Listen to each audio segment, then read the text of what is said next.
तर मंडळी जेवायला या, इथं चाललेलं आहे आहोंचं गरम गरम जेवण आणि मी बनवत आहे भाकरी। तर ही आहे हरभऱ्याची भाजी, तर माझी फेवरेट भाजी आहे ही।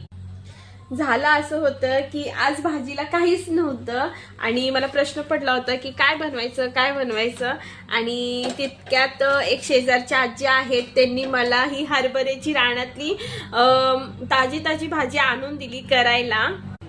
तर म्हणून मी इथं हरभऱ्याची भाजी बनवलेली आहे, गरम गरम भाकरी, भात आणि पालकची भाजी। तर ही आहे आपली पालकाची भाजी। तर माझा बोलायचा उद्देश असा आहे की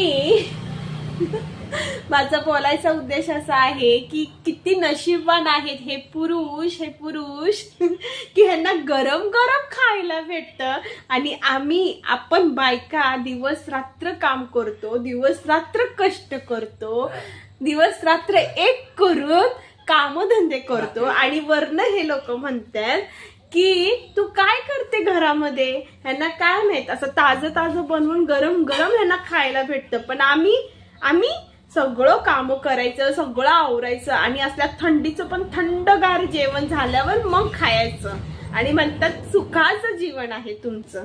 हा सांगा जरा यांना, सांगा किती काम असतं आम्हाला, कळलं ना? हा, नशीब लागतं, नशीब अशी बायको भेटायला, गरम गरम खायला, कळलं ना?